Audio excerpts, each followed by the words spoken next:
All right. So I'm going to talk about something a little different today. We're going to talk about our relationship with Chick-fil-A. First of all, two companies up there, Blue Marble, BBI Architects. Blue Marble is a company that specializes in build-to-suit logistics space. So we'll do warehouses, packaging, distribution, that type of stuff. BBI Architects specializes in complex operations just across any business line pretty much. We kind of focus a lot on the restaurant industry, as you'll see here. So what makes these two companies kind of work together? Both companies focus on people, processes, and products. Blue Marble does it on a macro level, dealing with big products, or pallets of stuff. BBI does it on a micro level. We're dealing with finished products. We would produce a product, package it, and actually put it in the customer's hands. So today we're going to talk a little bit about Chick-fil-A and how we developed the double drive-thru. Well, before I start about that, everybody always asks, okay, how did a guy from Baton Rouge get involved with Chick-fil-A? That's a good question because I don't actually understand it myself.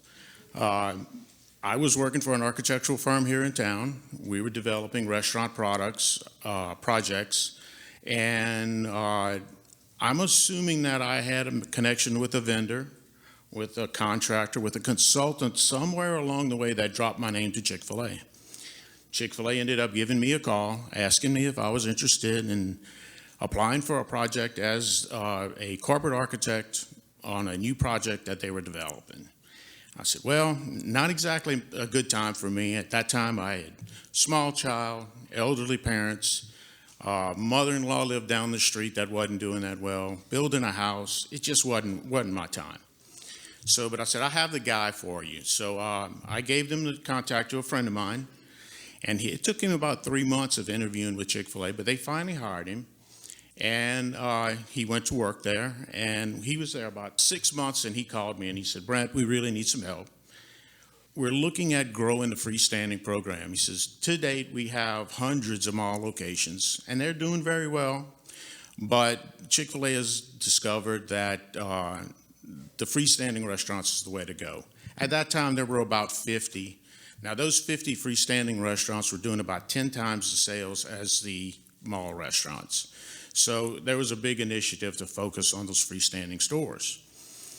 So up until that point, whenever they wanted to do a freestanding store, they'd just go to a neighborhood, they'd hire a local architect, they'd build something. But there was no consistency. There was no consistency in the brand image. There was no consistency in the operations. There was no consistency in any of this stuff. So they asked us to come in and put this thing together. So while my guy was working there, he said, we're going to take the best of the best. We take the best of the 5 best buildings we have. We put it together, and we cut them up with a prototype. So that's exactly what we did. So they were building about 20 stores. They were trying to build 20 stores a year. They were actually only getting about 5 to 10 a year. But by putting together a prototype program, we also put together national vendors. We set up corporate accounts with all sorts of different vendors. And we saved them enough money putting together the prototype for the first store to allow them to build an extra store every year. Now, this was assuming they were building 20 stores a year, not on 5 or 10 stores. But their budget to build 20 stores a year had enough savings in it to build an extra store a year. So they were quite happy with us. So at that time, they offered us an agreement to do a contract. They said, well, we're willing to sign you up for a 10-year agreement to just do whatever we need for you to do. And I said, who am I to argue with you? You know, so just starting out in business and a contract with Chick-fil-A for 10 years, I'm in. So they hired us to continue the development of their prototype program. So the whole idea behind the prototype was, again, people, products, and processes. We were to streamline the operations. We went through and actually went every product they sold at that time and did a critical path analysis on what it took to produce that product and integrated all their products to create the most efficient lines that we could to actually produce the product, package it, get it to the customer as fast and as high quality as possible. So we worked with those guys for, like I said, it was 10 years. We had a 10-year contract. We worked with them for about 15 years. It was one of the first times that they had extended the contract. We did their prototype work for 13 years, and then we were on their innovations team for the next 4 or 5 years, on and off as needed. COVID kind of killed the whole relationship. But over that time, we developed about 30 prototype buildings. And when I say a prototype building, I'm really not talking about an individual building. It's really programs. We built programs for them. We created the prototype program and how they could actually go from building 5 to 10 stores a year to building hundreds of stores a year. So we went through great pains to develop processes that allowed them to be very efficient. During that time, we also created a remodel program. So in the restaurant industry, the stores get used hard. You know, after 5, 6, 7, 8 years, they need to be dealt with. We came up with a program that was called a rebrand, a refresh, and a remodel. So if the store had met in certain sales goals up to this date, and then it was projected to do a certain amount of sales, it would just get basically a repaint or a refresh. If the sales goals were higher, then it would do a rebrand. And if the sales goals were really high, then we'd come in and completely do a remodel. A lot of times that meant changing out equipment, major renovations, maybe a building addition, who knows, whatever at that point. We also created a disaster recovery team.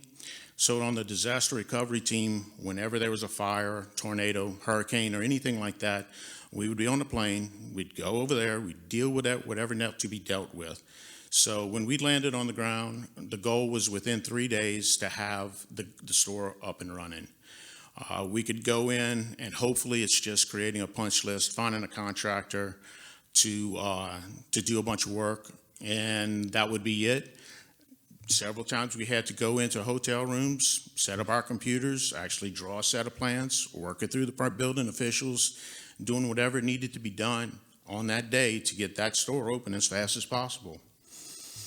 Between the time of dealing with the prototypes, developing freestanding stores, remodels and everything, we did well over 1,000 buildings with Chick-fil-A, and most of those programs that we implemented are still in place today. And one thing, you see innovations on the screen there, one of the things that we did with the company that I guess I'm most proud of is we led the innovations team. And on the innovations team, there were lots of things that had to be done.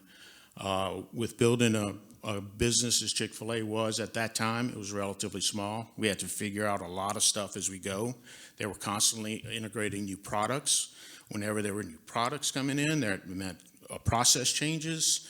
All of this stuff had to be worked through in order to create an efficient flow to get that product to the customer as fast as possible. And I mean, we all know Chick-fil-A has got a great customer service model and probably well known for their industry's efficiency, time, service. Some of the things that we dealt with on the innovations team were storage issues. To put in perspective, a mall store would do $250,000 a year. A freestanding store would do about $2 million a year. And then as the brand started to grow, it really started to take off. As we started to add products, it really started to take off. Storage became a huge issue. So we had to go into each store and figure out, okay, what are we going to do here? Are we going to try to add more storage in some way, shape, or form? Most of the time that's not really possible. It's just not enough extra space for, to add racks of shelving. Could we do a building addition? Could we do a addition to the back of the trash enclosure? Or finally, we ended up coming up with a good solution with the suppliers where just-in-time delivery started to become a thing. Before that, it was not. You got deliveries 2-3 times a week. You had to figure out how to make it. But we worked through with their suppliers to get just-in-time delivery to bridge those gaps in order to speed that service and make sure they had the products they needed. So one day on that innovations team, we got a directive from the 6th floor. The 6th floor is where all the C-suites were at Chick-fil-A. And they said, all right, we're doing 60% of our sales through the drive-through window, but we know we're leaving money on the table. We need you guys to figure out, Mr. Innovation Team, how to get more sales through that window. So we started trying to work it out. We tried everything. There's still a lot of it still going on. You still see people in the parking lot right now taking orders. We had these ridiculous plastic suits made where the people could stand out in the rain and take orders. We had all these little kiosks built out that were mobile that they could roll from car to car. Lots of things we tried. The key in a drive-through efficiency is the time that you place the order and the time that you pick up your product is the time necessary to prepare the order. So you want to keep that time as tight as possible. You don't want to have any loose time in there, and you don't want to have it too tight. You don't want to have people waiting on their order in the window. In a perfect world, you'd place your order, you'd pay for it, I'd have that bag hanging out the window. When you drove by, you could pick it up. You could just take it out of my hands, you'd never have to stop. That's the perfect world for a drive-through. So in this scenario, we were trying to work those kinks out, try to figure out how to get the most efficiency out of that. And there were notoriously these bottlenecks. We could figure out the spacing between the cars. We could figure out the timing. Everybody had that done. But with those bottlenecks, those situations that came up that nobody could predict, the car that breaks down in the drive-through, the guy that didn't have his money, forgot his wallet, the person at the drive-through that didn't know what they wanted to order. We all been to that drive-through a dozen times, but they couldn't decide that day.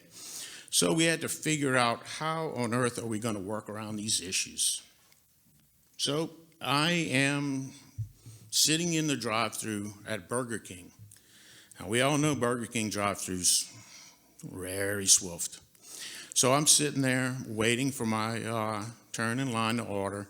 And this car drives by me, just drives around, wraps around the corner of the building. And I was like, man, it sure would be nice if I could follow that guy around and place my order. And that was it. I mean, that's where the idea for the double drive-through came from. Sitting in that drive-through line at the Burger King at the corner of Lobdell and Jefferson Highway. I'll picture that for the rest of my life. Now, so I presented that idea to Chick-fil-A, and they said, no, that's not going to work. There's no way you're going to do that.